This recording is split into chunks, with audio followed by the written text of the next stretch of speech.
Gente!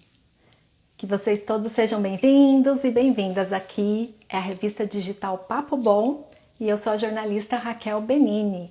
E a gente está aqui mais um dia juntos para mais um Papo Bom que vai ser uma delícia.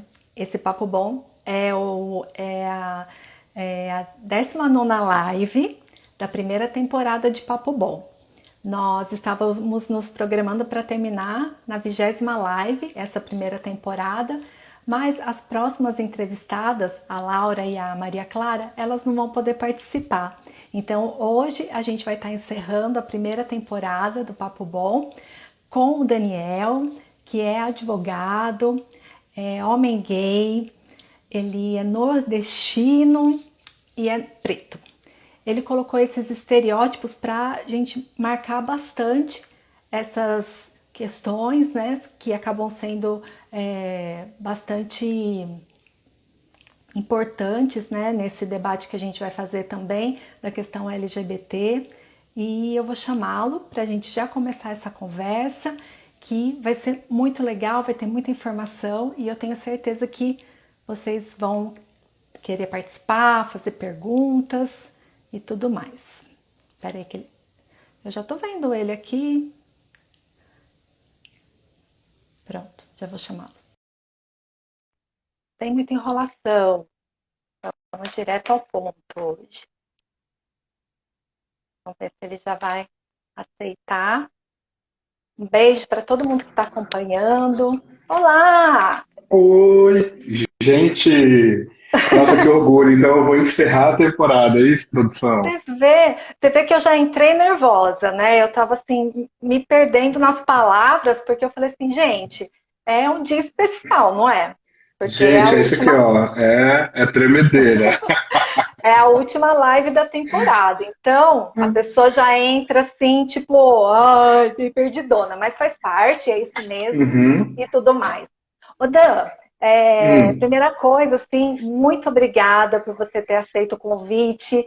É muito, muito bom mesmo ter você aqui. Você que é uma pessoa que já vou começar com essa parte que você representa assim diversas lutas, né? Em você, assim, né? Pelo que você representa. Então, eu agradeço demais por você ter aceito o convite e vai ser muito importante para mim também, né? Que tenho certeza que você vai trazer aí coisas que vai acrescentar bastante. Então, muito obrigada, viu, por ter aceito. Que isso, eu que agradeço essa oportunidade de levar um pouco de conhecimento, né, dessa parte de direitos LGBTQIA+. Fiquei super honrado com o convite, respondi logo, assim que você me mandou, já falei super top, não sei para que é, mas vamos lá. E é isso, na minha apresentação, é justamente o que você disse aí. E quando você me pediu para eu me descrever para você, e eu usei exatamente essas palavras, foi justamente para isso. Uhum, Porque se você parar para analisar, eu sou a junção de muitas minorias. sim. Então, eu faço questão de falar que eu sou nordestino, que eu sou baiano, que aqui em São Paulo, então, tem um peso, né, de tremendo. É. Homem cis, gay, então tudo isso eu trago na minha bagagem, trago com muito orgulho, sim. Agora, Dan, eu vou chamar ele de Dan, gente, porque é o nome que eu trato essa pessoa É maravilhosa. igual, Poxa, não vou é por igual. formalidades aqui, Daniel, doutor Daniel, né? Vamos, Que doutor, esquece isso. vamos lá na É nossa igual. intimidade. Eu também só vou te chamar de Rachel, então já se Rachel, acostumem. ok. Então Sempre tá chamei ótimo. Raquel de Rachel e assim será hoje. Legal. Ô Dan, agora sim, dentro Hum, desse estereótipo, né, que foi criado mesmo por uma sociedade machista, que faz essa diferença, né, tanto das regionalidades do país, quanto a questão da raça, da cor e tudo mais, sempre tentando marginalizar, colocar à margem, né, essas pessoas que trazem esses estereótipos, como a gente está falando, né? É claro que a gente está falando do orgulho LGBT, mas toda essa gama, né, como você disse mesmo, né, das minorias, ele vem junto, né, com essa luta da população LGBT, porque são populações também que sofrem violência, né, que sofrem muito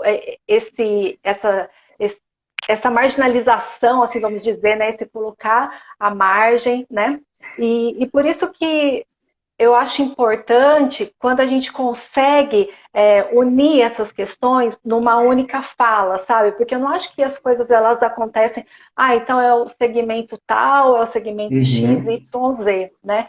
É lógico que nas leis, né, quando a gente fala das leis, talvez exista algumas especificidades, assim, né, que seja característico, como, por exemplo, a gente vai falar da lei da homofobia, né? Da Uhum. LGBTfobia.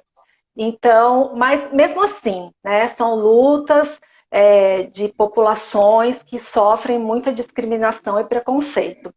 Então, fala para mim, Dan, você que traz, né, esse símbolo, esse simbolismo todo, né?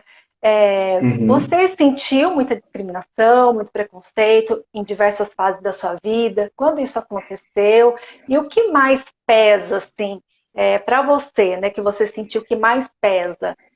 Você ser Ó, negra, você ser gay, você ser nordestino? Conta pra gente um pouco.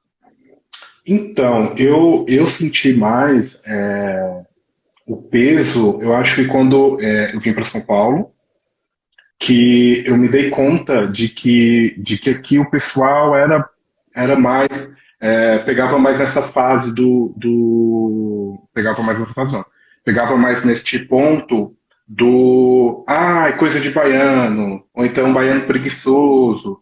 Então, tipo, eu via aquilo e falava assim, mas gente, não tem lógica isso. Agora, com relação ao racismo também, assim, eu nunca presenciei, ou ninguém nunca fez comigo diretamente. Claro que dentro de um sistema racista, né, de um país estruturalmente racista, provavelmente sim, eu já passei por algum ato, mas pode ter sido que foi por alguma coisa mais velada. Sendo gay também da mesma forma. Nunca sofri nenhum tipo de LGBTfobia, mas também posso ter sofrido já no decorrer da minha vida, com certeza, né? Aquelas brincadeiras, quando você é mais novo, quando você está na pré-adolescência. Então você começa a construir alguns escudos e que muitas vezes, quando vai acontecer de novo, você já está blindado aquilo que você nem sente mais. Mas é isso que você falou, eu acho que é você somatizar tudo isso e fazer com que isso não venha te afetar tanto. Mas quando você entra numa sociedade que é totalmente machista, homofóbica, né, racista, você vai sentir esse peso. Então, eu acho que eu senti mesmo quando eu vim para São Paulo, que eu tive que ir para a faculdade, né, que comecei a trabalhar e que aí eu escutava determinados tipos de comentário que eu não concordava e eu sempre fiz questão de cortar mesmo. Inclusive nos trabalhos. Quando eu via que alguém fazia brincadeira, eu perguntava, tá, mas por que essa comparação? E aí quando a pessoa, né, fala assim, não, é costume. Aqui em Uhum. São Paulo, né, por exemplo, quando eles falam de Bahia, não, é costume. Mas você não pode deixar esse tipo de coisa ser costume. Você tem que cortar ali na raiz. Você tem que É, explicar para a pessoa que aquilo fere alguém de que aquilo fere alguém e que é muito complicado. E essas dores, só quem está aqui do outro lado que vai sentir. exatamente. E aí essa questão do costume acaba sendo uma muleta para as pessoas justificarem, né, o que elas Exato. têm de preconceito, o que elas não querem ter por perto, né? Aí usa essa desculpa de que é costume e não sei o que lá. Então tudo bem, tem um Uhum. costume de uma sociedade que foi construída de uma forma completamente equivocada. Então vamos mudar esse costume, né? Sim. Vamos nos atualizar e tentar aí ser uma pessoa mais empática, né? Sim, Entender, comece né? você a fazer essa mudança, né? Se, Exatamente. se, se você verificar que você foi criado de uma maneira onde sempre teve comentários racistas, homofóbicos, machistas, e você continua perpetuando isso, você está fazendo com que a sociedade permaneça da mesma maneira. Então, se você sentir que você está fazendo algo parecido, cabe a você analisar. Quando alguém Exatamente. te mostrar. Entendeu? Por exemplo, quando eu falava, quando eu mostrava, a pessoa, realmente faz sentido. Sim, E, é, e esse lance também que você falou, de que tudo tá ligado, é muito isso. Você não pode lutar pela LGBTfobia e esquecer o racismo. uhum, Você tem que trazer os dois juntos. Você não pode lutar contra o racismo, a LGBTfobia e esquecer das diversas lutas. Então, tudo que você puder trazer, você vai trazer. Para que exatamente. isso seja uma união e que seja mais forte a luta. Uma bandeira só, né? Ô Dan, essa Uhum, semana eu estava revisitando algumas coisas assim e eu vi dois documentários. Um chama Intolerância, ele é de 2016, e o outro é Favela uhum, Gay, que ele tem vários episódios, né? E fala, no Intolerância, ele fala um pouco dessa questão da violência, né? Porque é um documentário que fala de violência em diversos lugares, tipo torcida organizada, enfim, e trata da questão mais específica assim da questão trans, né, e a violência nas ruas. E o Favela Gay, ele traz alguns personagens, né? E um dos personagens, ele tem uma conexão assim com as suas características, sabe? Que ele é gay, ele só não, ele não é nordestino, ele é de Goiás. E uhum. e negro. E aí ele coloca o seguinte, não, vê o que você acha dessa opinião. Ele diz que as pessoas com essa característica são as pessoas que abrem os caminhos. Porque quando você me falou do escudo, eu lembrei dessa fala dele. Porque são as pessoas que vêm com essa bagagem e abrem os caminhos. Porque talvez a Uhum. mulher, né, a mulher negra, lésbica e nordestina, que também tem essas características, ela não consiga, né? Porque o preconceito é tão grande, é tão pesado, né? Que muitas vezes ela não consegue se inserir. Eu fiz essa leitura, né? Você acha que é meio por aí mesmo, da... Acho com certeza é por aí, porque você, como no seu exemplo, uma mulher na mesma situação que eu, mas só pelo fato dela ser uma mulher, vai pesar muito mais essa parte do machismo, né? Então, mesmo que ela seja lésbica, se ela seja trans, ela vai sentir um peso maior. Essa luta vai ser maior que a minha. Então, eu não tenho dúvida dessa sua análise. É exatamente isso. É, é isso aí. Então, Dan, você tem uma responsabilidade gigante nas suas mãos, desde quando você tomou consciência de todas essas suas características, né? Então, Uhum. um enfrentamento social muito grande, né? Que olha, eu admiro bastante e, assim, observo, né, como as pessoas reagem nesses momentos, né, de embate, de discussão política mesmo, né, porque somos Uhum. todos políticos, né, então admiro bastante a sua forma de se impor, o seu comportamento, e como você carrega essas características de uma forma, Obrigado. assim, muito poderosa, sabe, que te faz mesmo Uhum.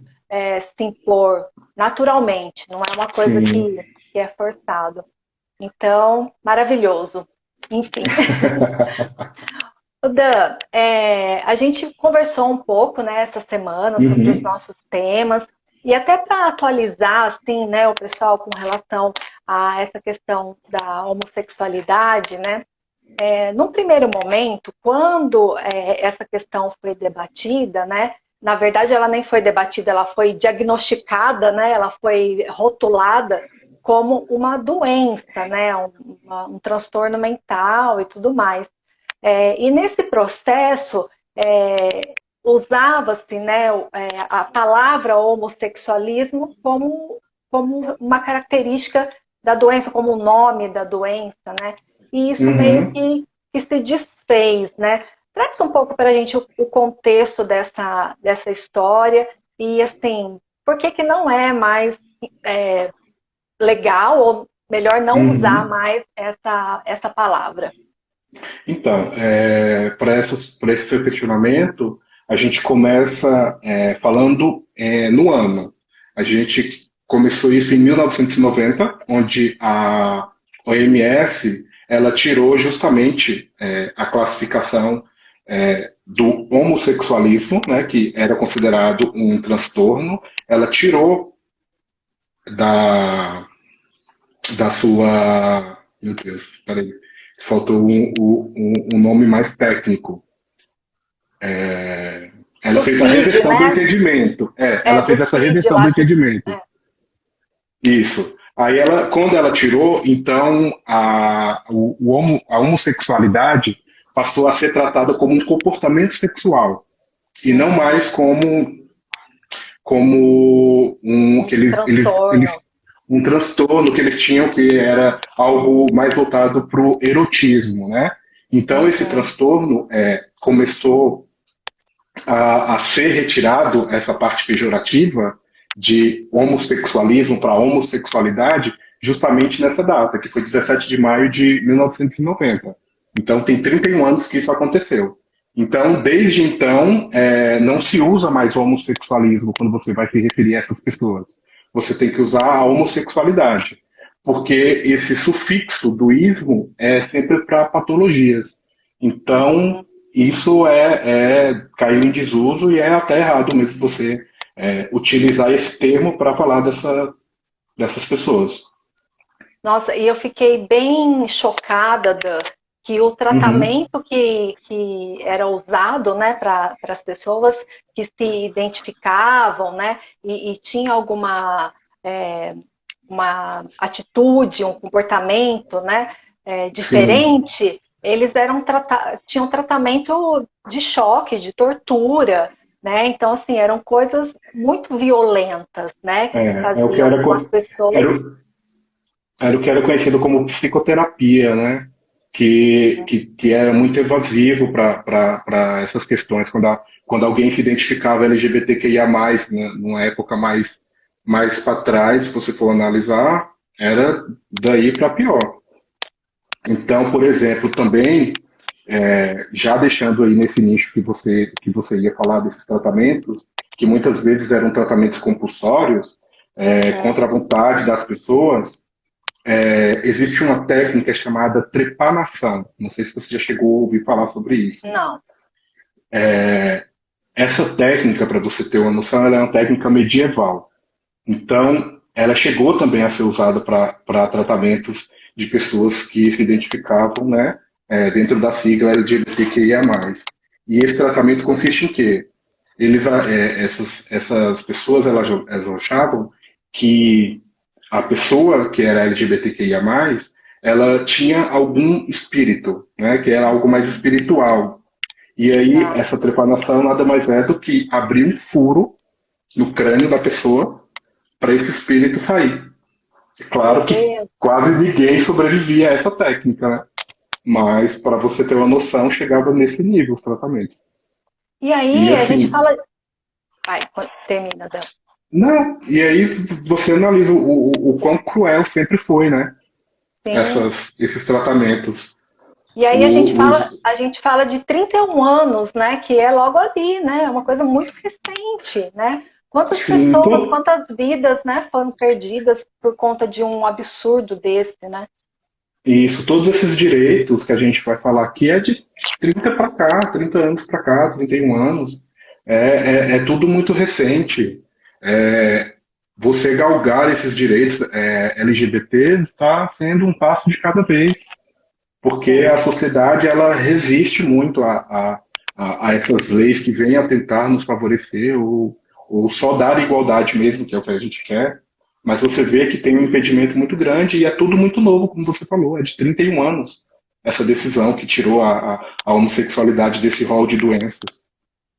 E aí, quando a gente vai comparar, né, quando a gente vê assim os nossos políticos, aí as autoridades falando, né, quando a gente pede que exista uma lei, né, que dê uma garantia, uma proteção, uma segurança para essa população LGBT, que é IA+, você vê um discurso que não casa, né? Por exemplo, Incoerência.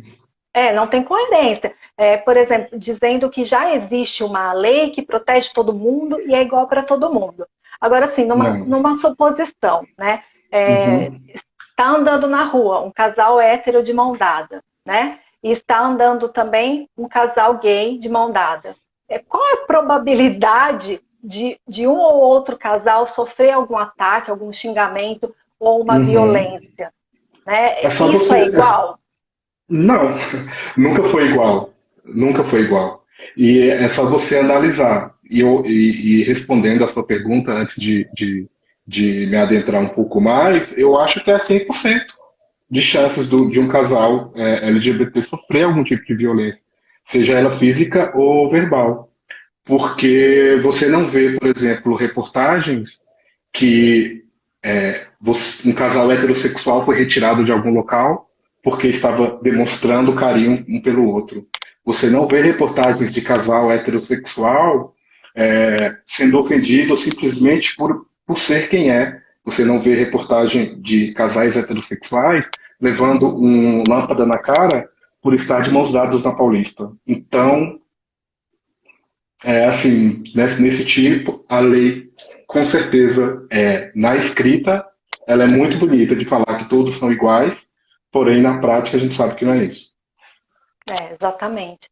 E são tantos fatos, né? Existem tantas ocorrências para realmente demonstrar isso, né? E eu venho falando, especialmente nesse mês, né? O quanto a gente tem que ter de preocupação quando a gente vai escolher, né, uma pessoa para colocar lá no Congresso, para colocar na presidência, o quanto isso é importante. Muitas vezes as pessoas olham com uma certa desconfiança, né? Eu vou votar branco, eu vou votar nulo, eu vou justificar, eu não vou participar dessa eleição. E Uhum, aí você se abstém de uma responsabilidade sua como cidadão, né, todos nós, de escolher uma pessoa que vá representar ou uma minoria, né, que vá levar uma bandeira, que tenha um projeto de luta.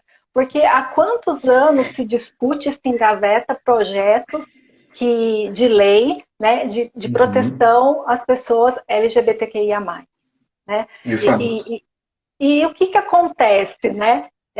Um debate interno, né, dentro do Congresso, que envolve religião, né, que Sim. envolve outros aspectos, que não faz agrado, né, para as pessoas que estão lá, que foram eleitas por nós. Né? Como que a gente vai modificar isso se a gente não se antenar e não se ligar nessa participação cidadã e popular que a gente precisa ter, Dan? Eu acho que todo mundo tem que ter esse viés político. Tornou-se necessário. Hoje em dia você tem que ser. Você tem que estar ligado no que está acontecendo, porque tudo que for decidido por um sistema político vai afetar você. Então você não pode se isentar, como está acontecendo muito. Você vê aí muitos artistas se isentando, não querendo falar sobre política, mas o trabalho dela é um trabalho político. E se nós não mudarmos esse nosso pensamento de que política é só na época da eleição, porque é isso que acontece no Brasil, infelizmente a gente não vai conseguir mudar muita coisa. Porque se as É pessoas não se preocupam, né, com a política, mas a política ela está elegendo ali ó, o poder executivo, ela está elegendo o poder legislativo, que é quem vai criar leis para você. Então você tem que se antenar muito de quem você está votando, você tem que ter essa análise crítica, porque senão a gente não vai mudar e as conquistas vão ser muito difíceis, como você falou. Porque tendo uma bancada evangélica, por exemplo, né, seja em qualquer esfera, né, seja ela na esfera municipal, na Câmara de Vereadores, ou numa estadual ou federal, até mesmo federal, com os deputados. É, Se você tem uma bancada evangélica, vai ficar mais difícil você aprovar leis, por exemplo, para LGBTQIA+, porque o viés que eles querem colocar é um viés voltado para a religião, é um viés bíblico, entendeu? Eles não entendem que eles foram eleitos mas aquele Estado em que ele representa, o Estado que ele representa é um Estado laico. Então isso é muito difícil você analisar hoje e ver que o Brasil ainda tem muito a aprender com política e você ter que se posicionar. E tem gente que não se posiciona e não faz questão de se posicionar. E isso não afeta só ele, afeta todos. Toda a sociedade sofre, né? Agora, Dan, Uhum, a gente tem visto, assim, né, esse marasmo, né, do poder legislativo que não, parece que não trabalha, né, porque a gente não vê nada. Você olha, assim, no histórico, não tem nada. O que foi proposto, o que tentaram propor já foi engavetado. E aí, uhum, assim, precisa que o STF, né, imponha e decrete algumas coisas, né, para que a população LGBTQIA+, tenha um mínimo, né, de vida cidadã, de uhum. vida, de poder ter uma documentação, de poder registrar seu filho, de poder fazer uma adoção, né, entre tantas Exato. coisas. É, Explique para a gente um pouco essa, essa interferência boa, digamos, né, Uhum. do STF e o quanto isso vem contribuindo positivamente, né, para a população LGBTQIA+. Tem uma sequência, né, de contribuições assim do STF, né? Não sei se você quer Sim. falar assim na sequência cronológica, como que bom, explana do jeito que você achar melhor, né? É, Só para a gente bater um porque papo aqui. a gente está mais batendo papo porque como o nosso tema ele tem muita informação, É, então talvez tenha alguma coisa mais para frente que eu vou ter que falar depois, eu não vou conseguir me localizar agora. Mas sem problema. com relação a esse seu questionamento do STF está criando, né, essas decisões que estão afetando a gente de forma positiva, claro, mas isso acontece porque o nosso judiciário ele permite isso. Ele permite que crie-se decisões quando não tem uma legislação, quando a legislação é falha ou então quando ela existe um vácuo ali que você não consegue visualizar Uhum, de como proceder. Então ele pode sim fazer esse entendimento. Eu vou trazer aqui pro lado que eu entendo, que é o lado trabalhista, só para te explicar como funciona mais ou menos. Então, por exemplo, na legislação trabalhista, tem uma coisa chamada incorporação de gratificação. uhum, Então, isso é pago para os funcionários que têm uma função X. Então, ele vai certo. receber um pouco a mais por aquilo. Então, assim, quando as empresas simplesmente mandavam essas pessoas embora, ou então demitiam essas pessoas já tinham muitos anos de casa. Então, Uhum, ou então quando ela tirava a função simplesmente, né? Eu estou falando de uma demissão, mas ou então quando ela simplesmente tirava a função daquela pessoa. Então aquela pessoa, ela via a sua renda cair e falava assim, mas espera aí, como é que eu vou fazer agora? E não tinha uma legislação específica para falar sobre isso. Então, o Tribunal Superior do Trabalho, o TST, ele teve que começou a chegar várias ações com esse pedido e não tinha nada, né, de legislação específica. Eles criaram uma súmula para uhum, que pudessem julgar aquelas ações. Aí você me pergunta, tá, mas e a parte da lei que estava falha? Então, aí, quando estávamos no governo Temer, ele aprovou a reforma trabalhista, que passou a olhar essa parte de incorporação da gratificação, mas infelizmente para pior. Eles simplesmente tiraram, porque a súmula do TST, quando não tinha norma específica, falava que quem tivesse 10 anos ou mais na função, ele incorporaria aquela gratificação. E uhum, o Temer simplesmente tirou, falou que o texto de lei que veio depois falou, independentemente de tempo, não tem mais direito a incorporar. Então, da mesma forma acontece com o STF, entendeu? Então, quando tem lacunas na lei, ou quando a lei não fala nada, quando ela é omissa, pode-se criar um entendimento para que ele possa ser aplicado. Que, por exemplo, eu vou agora falar daquele caso da adoção no Brasil. Por exemplo, a primeira adoção no Brasil por um LGBT foi em 2006. Porém, constou só um nome de uma mãe, e eram duas. Então, essa mãe ela teve que lutar ainda no judiciário para a inclusão da outra no documento da criança. E essa, do período do começo até o final, levaram-se 4 anos para que pudesse colocar essa documentação. Então, depois dessa decisão do STF, para incluir o nome da outra mãe, logo na sequência, ela criou também essa outra parte de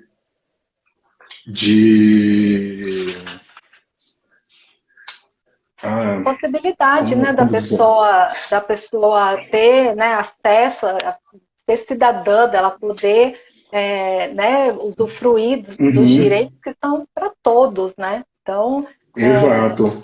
E eu achei muito importante essa comparação que você fez com relação à questão trabalhista e a questão como o judiciário ele pode atuar na questão trabalhista e como ele também pode ser derrubado, né? Que foi o que aconteceu na questão trabalhista. Da mesma forma, a gente traz para a questão LGBT, porque ao mesmo tempo que existe essa, eu não sei se é resolução, norma, decreto, ela é o quê? Enfim, esses nomes técnicos aí, mas que ao mesmo tempo que o STF ele faz, né, um bem, ele traz essa cidadania para essa população, ao mesmo tempo o governo também pode excluir tudo isso. Né?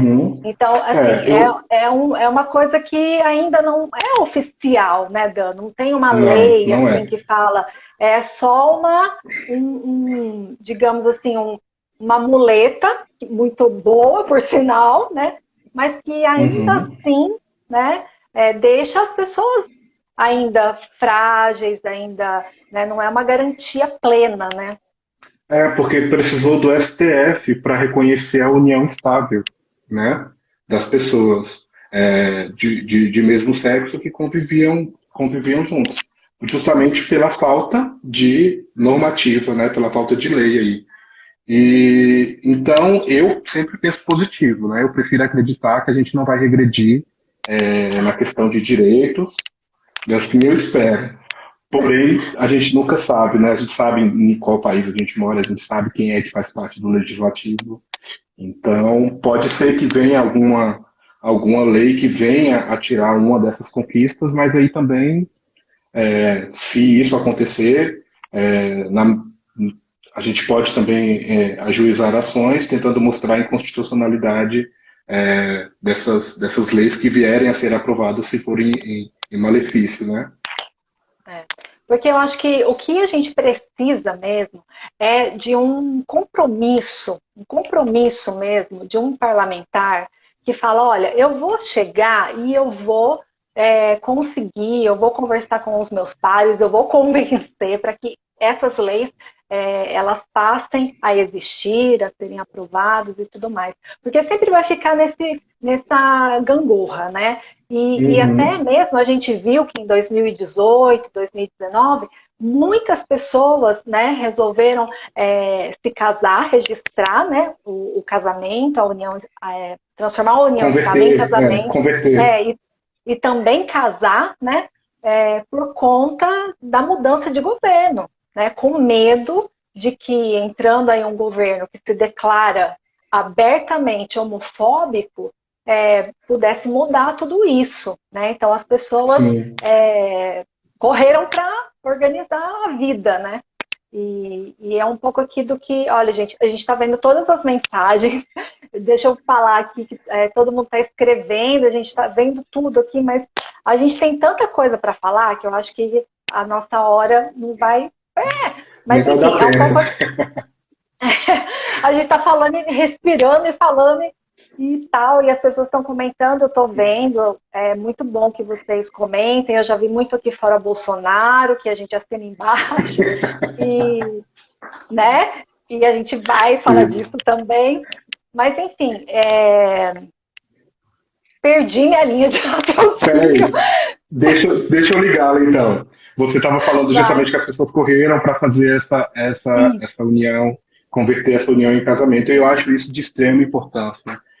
Quanto mais casais que vivem em união estável hoje, eles puderem oficializar isso, melhor, porque fica de exemplo, isso cria, querendo ou não, uma força maior para quando for ser criada uma lei específica para isso, quando for alterado o Código Civil, que a gente sabe que tem um projeto de lei para alterar o Código Civil nessa questão de união estável, porque o Código Civil ele é muito literal, ele fala que a união estável é só entre homem e mulher.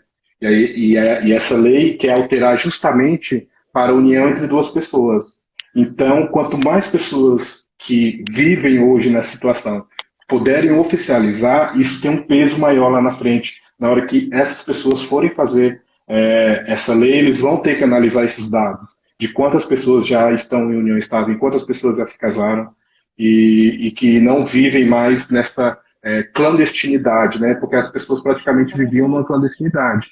Porque se ela viesse, por exemplo, a falecer, ela não teria direito de herança, né? Então, o que é um total absurdo, que muitas vezes um casal, né, LGBT ele vivia junto aí por anos, por uma vida, e aí depois do falecimento a família chegava e falava que aquela pessoa era solteira, e aí não tinha essa comprovação, não tinha como comprovar.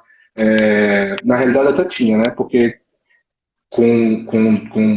para a união estável você pode usar testemunha, pode usar fotos para oficializar essa prova. Mas você via muitas pessoas perdendo esse direito, entendeu? Então você pensa o quanto triste que você viveu com a pessoa, você formou uma família com aquela pessoa, e depois você vê tudo sendo retirado porque a família foi lá e falou que aquela pessoa era solteira. E para a sociedade aquela pessoa realmente, para o judiciário na realidade, né? Aquela pessoa realmente era solteira. Então, por isso que quando teve essa mudança, as pessoas correram mesmo para poder Exatamente. oficializar. Para oficializar, para não correr o risco. Agora, sim, a decisão do Supremo, ela não é uma decisão. Eu não sei como me expressar, aí o Dan me Uhum, corrige aí. A gente não está querendo dizer que é uma decisão frágil, que é uma coisa. Mas quem é. Cada setor, né, cada instituição do nosso país, ele tem uma função. Né?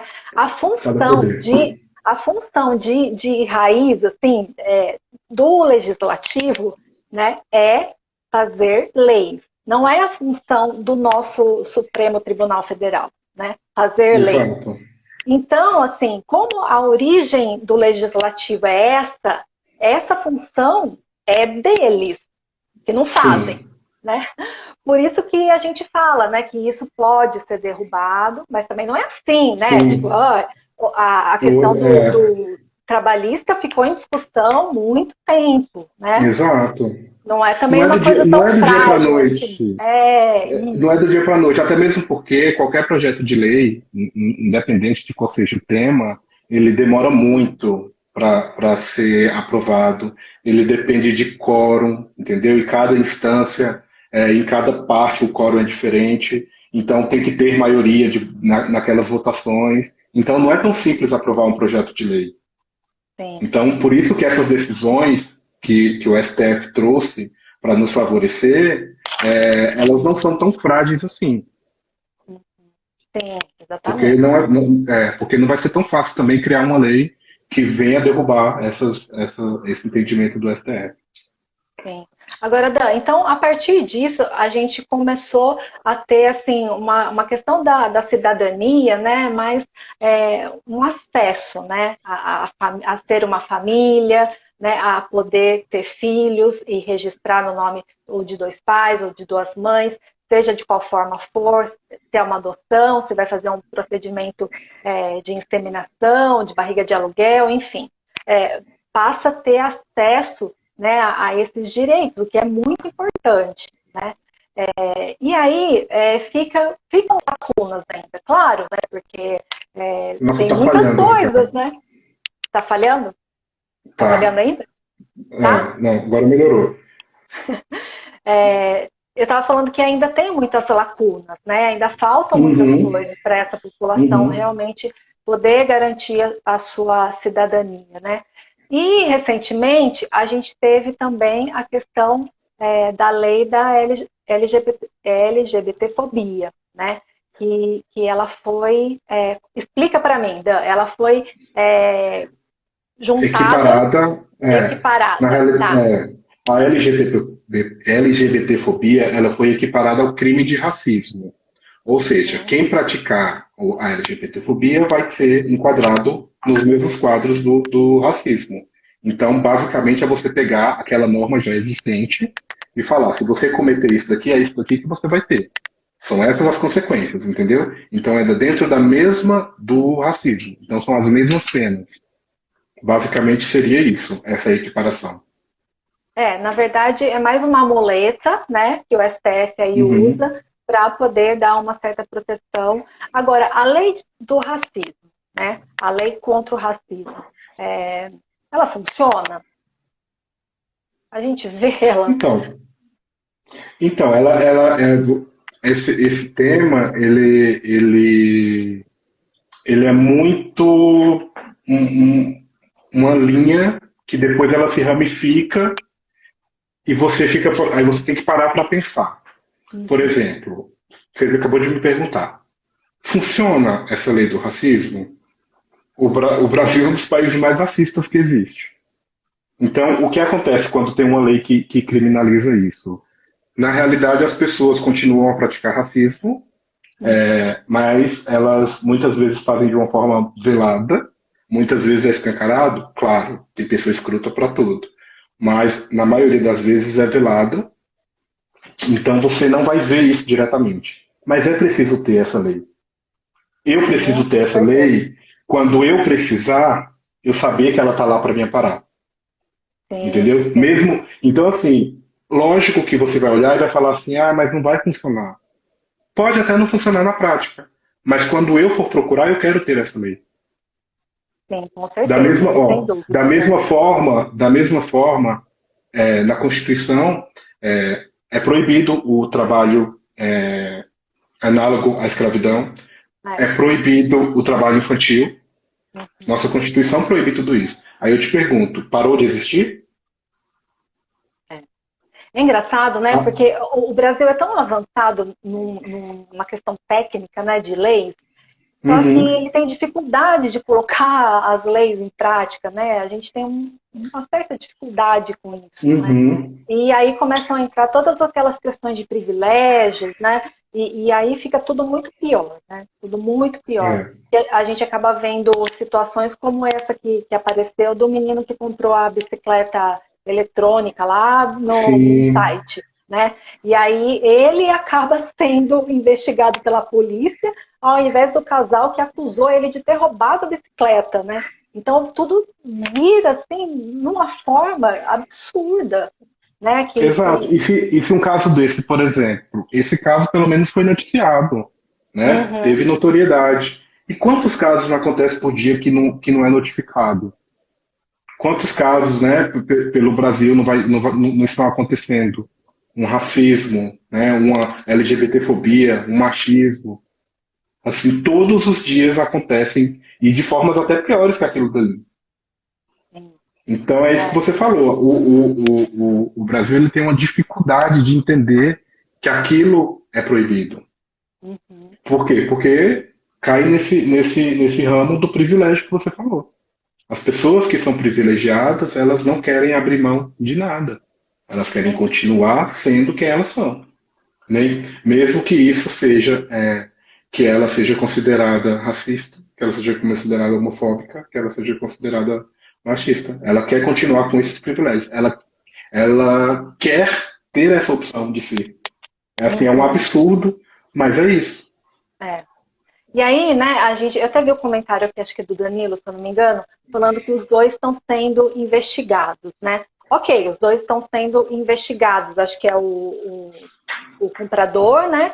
E quem fez a acusação de racismo. Será que é isso que ele está querendo dizer? Não sei. Depois você coloca aí, Danilo. Porque assim, o que eu tenham visto desse caso, né?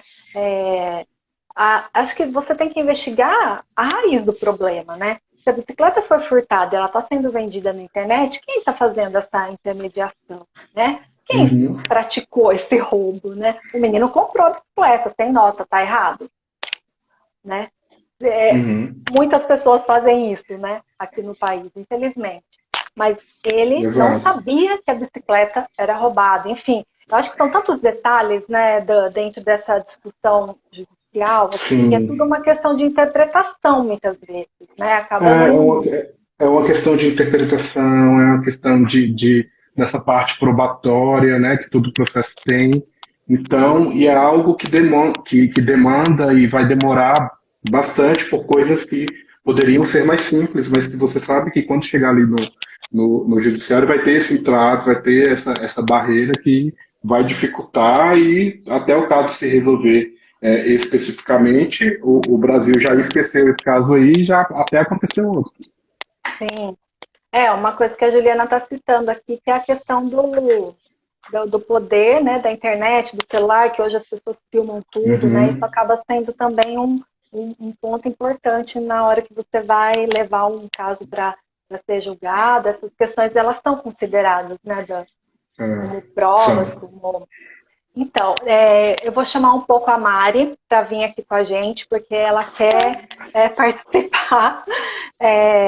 Deixa eu ver. A gente tem... Deixa eu ver se tem... uma outra coisa que a gente citou, que acho importante a gente falar aqui, você até falou um pouco Hum, agora, que é a questão da subnotificação, né? Como uhum, as pessoas são violentadas, né? Especialmente as pessoas trans, né? São violentadas e essa subnotificação, ela acontece dentro das próprias delegacias, no momento do atendimento. A pessoa não reconhece que aquilo uhum, é um crime de ódio, né? Que, que exato. é, que é um tema muito delicado também, né, Dan? É um tema delicado que, inclusive, dá um outro programa. Se você for falar só de transexual, você vai encontrar uma ramificação muito grande para falar desse tema. Seja por conta dos direitos que as pessoas trans têm, seja por conta dessa violência que, dentro da sigla, com certeza as pessoas que mais sofrem. São as pessoas que têm uma expectativa de vida de 35 anos. Então, como isso é triste você saber que se você tiver sorte, você vai viver 35 anos. Isso é absurdo. E essa parte da subnotificação é muito triste, né? É É muito muito triste. triste Porque você saber o quanto o país é violento com essas pessoas, o quanto essas pessoas morrem, e muitas vezes isso nem vira um número. Porque o grande medo de muitas pessoas é morrer e ser apenas um número. E muitas vezes as pessoas trans morrem e nem o número elas conseguem virar. tá. Então E, é e muito mesmo pesado. assim, Dan, e mesmo assim, né, os crimes de ódio sendo subnotificados, especialmente contra a população trans, a gente olha as estatísticas e são horrendas, né? São, É, são São, assim, alarmantes, né? O quanto se mata trans aqui no Brasil, né? Isso a, a média, a média é 1 a cada 23 horas. Então é menos, tipo assim, menos de um dia você sabe que vai morrer é. uma pessoa trans. E aí Então, a e gente essa estava... média, e outra, essa média que nós estamos falando são de casos notificados. notificados, Então, exatamente. você sabe que na realidade morre-se muito mais do que eles levam para a TV, né? Ou para É, os dados. é. Olha, a gente fez uma lista grande de assuntos para conversar hoje. Vocês podem ter certeza, meu Deus, vocês podem ter certeza que a gente teria muito mais coisas para falar. Eu quero trazer a Mari aqui, para ela acrescentar também um pouco. A Mari é uma mulher. Fala. Deixa eu só falar aqui rapidinho antes de você chamar a Mari, Claro, claro. com relação a essa parte da transexualidade. Uhum. é, a homossexualidade ela foi retirada do rol dessas patologias, né? Tá. Em 90, Isso. ok? E o transexualismo, que eles chamavam, né, foi retirado só em 2018. Então são Verdade. 28 anos essas pessoas sendo tratadas como pessoas que eram doentes. Isso é um absurdo. E, É. mais uma vez, você vê o quanto é lento, né, esse passo e essas conquistas. Era só esse complemento mesmo que eu queria fazer quanto às Nossa, pessoas muito trans. importante, porque dentro da própria sigla existem tratamentos diferentes, né? A Com gente vê certeza. que, exatamente, e pessoas que sofrem muito Existe mais, que precisam preconceito, existe preconceito dentro da própria sigla, entendeu? é, e É, pessoas que é, precisam muito mais dessa rede de apoio, desse acolhimento, né? sim. E, enfim. Se Eu vou você chamar a para, se você Márcia. para, pode chamar, mas se você para analisar, é só você falar quantas pessoas trans você é amigo ou que você conhece. Você vai ver o quão difícil é encontrar. É, Sim. é difícil. Ó, Dan, eu estou trazendo aqui a Cheguei. Mari para dividir a tela aqui com você, porque a Mari, ela também tem essas características, esses estereótipos que a gente comentou com o Dan no início, né, da live, e ela também traz, né, com ela toda essa representatividade, né, que é uma mulher negra, lésbica e gorda. E, Ela só e não muito é macumbeira e tudo mais. macumbeira, ela só não é nordestina, viu, Dan? Ela só não é nordestina. Nasceu no estado de São Paulo. Mas mesmo Na assim, Avenida Paulista. né, Mari? Quero que você fale um pouco para a gente assim, a dificuldade, por exemplo, no mercado de trabalho, esse preconceito que a mulher negra, lésbica sofre, gorda, sofre no dia a dia, para você trazer um pouco esse conteúdo Eu, para a gente. ai, Rachel. É assim, né? Uma luta diária, todos os dias estamos aí. Como o Dan falou, existe o preconceito dentro da própria causa, né? Então, dentre as mulheres lésbicas, a mulher lésbica preta é a mais fodida, e entre LGBTs, as pessoas pretas são as mais prejudicadas. Então, é assim, cada dia você tem que estar em pé por si e pelos seus. Nesse período de quarentena, eu perdi o meu emprego e eu fiz questão de, em todas as entrevistas que eu fiz, deixar bem claro que eu moro com a minha namorada e com o filho dela, e que eu sou lésbica, e deixar essas partes de mim muito claras, porque eu não tenho mais psicológico para passar por tipos de situação que eu passei no passado. Tá? Ficou meio redundante, Uhum. mas enfim. Uhum. Eu não consigo mais. Chegou uma parte da minha vida que é o estopim.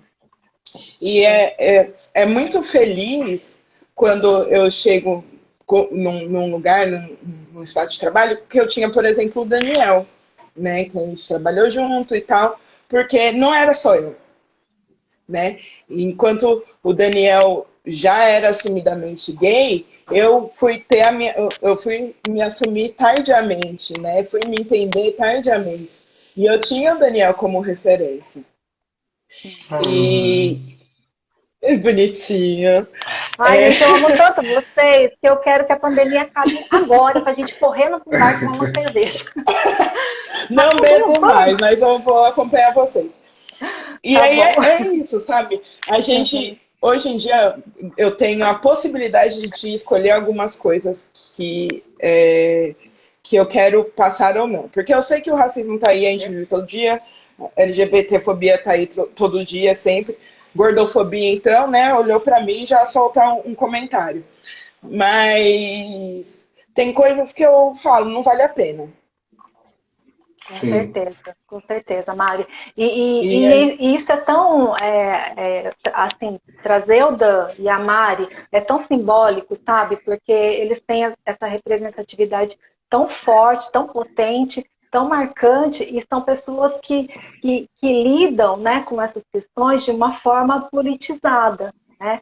Então, aproveitam dos seus estereótipos que muitas vezes as pessoas usam para xingamentos, né, para humilhar, para maltratar, usam, né, desses estereótipos como uma potência para representar, para trazer um diálogo, para politizar, né? Isso eu admiro muito em vocês, de verdade, porque não é fácil, né? O dia a dia, não deve ser, eu não tenho a menor ideia, né? Porque eu passo outras situações completamente diferentes da de vocês. Fico imaginando, né? O dia a dia todo um enfrentamento, né? Tipo, eu vou sair na rua, eu vou pegar na mão do meu namorado, eu vou pegar na mão da minha namorada, eu vou abraçar. Em que momento eu posso retribuir um carinho, fazer um gesto, né? E isso aí é muito sensível, né? Porque você não pode fazer uma demonstração de amor em público, então, né? Eu tenho que ficar me policiando, tenho que ficar me controlando o tempo todo. Senão posso ser agredido, senão posso ser xingado, né? Então... mas isso que a Mari falou, de já chegar falando, isso acaba caindo naquela frase que a gente sempre usa agora, que o armário não nos cabe mais. Porque assim, a partir do momento que você toma essa decisão de quem é você, de que você tem esse entendimento, você não vai mais regredir, você não vai dar um passo atrás mais. Você só vai olhar para frente e falar, a partir de agora, vocês que lutem, porque eu sou isso daqui. E puxando só essa pauta de representatividade, só para não deixar passar e eu não esquecer, trazendo aqui para o meu meio, saiu uma pesquisa, isso já tem um ou 2 anos, mais ou menos, que dentro da advocacia, dentro desse nicho de advogados, menos de 1% ocupam cargos de sócio nos escritórios. Ou seja, nós vivemos num país em que a maioria da população é negra, e se você pega o nicho de advogados, menos de 1%. Menos de 1%. Não é nem 1%. É menos de 1%. Então, esse tipo de representatividade, quando você toma consciência de que você faz parte de algo maior, isso é muito gratificante também. Sim, e assim, Raquel, eu vou complementar aí a fala do Dan. Quando você está procurando emprego, né? Eu aqui na parte de criação, de projetos e tal, a pessoa tem 2 meses que se fazem presentes na sua vida, que é maio e novembro. Depois todos te esquecem. Mas quando você vai para falar sobre diversidade, alguma coisa que você vai ver nas empresas, a diversidade é a gay branca do marketing, que é aquela padrão que já todo mundo acostumado, né? Porque não performa feminilidade, é aquela que é aceita. Então, aquilo que foge é a chaveirinho de hétero. Tudo que foge desse padrão, eles não estão acostumados. E eles querem que tudo volte. Você é lésbica, mas você tem que ficar parecida com ele. Porque ele não chama atenção. Entendeu? Então, é bem... Você viu o Brasil, discutir muito isso com a participação do Gil, né? No BBB. Sim, é verdade. Deixa eu falar uma ele coisa é muito pra você. escandaloso. Então, gente, qual o problema dele ser assim? Entendeu? Você vê que realmente incomoda. Pode falar. Gente, deixa eu propor uma coisa para vocês. A live está acabando. O Hugo também quer participar. Eu estou amando essa discussão. As pessoas estão pedindo para a gente ficar. Então, eu sugiro o seguinte. A gente fecha essa live, eu salvo. Porque o meu medo é perder esse material. Eu não quero nem pensar nisso. E a gente volta, né? E traz o Hugo também para a conversa. O Hugo também é um homem gay e também passa por essas situações, né? E com certeza vai contribuir também com o debate. O que vocês acham? Sim? Não? Sim. Estamos no Eu tô aguardo aqui, já. amiga. Tá. Já estamos aqui tudo preparado. É só você ir, voltar, salvar a live e Tá. voltar. Então, gente, muito obrigada para quem ficou até aqui com a gente. Voltem, porque a gente também vai voltar, a gente vai continuar conversando. E aí acho que a gente consegue dialogar até mais com o pessoal que vai estar aqui nos comentários. Que acho que a parte mais de conteúdo, assim, jurídico, a gente já acessou, né, Dan? Agora a gente vai Por falar mais, mesmo por da mais que a questão gente não conseguiu social. falar de tudo, né? Sim. Por mais que a gente não conseguiu falar de tudo, porque é realmente muito amplo, mas eu agradeço muito já essa participação.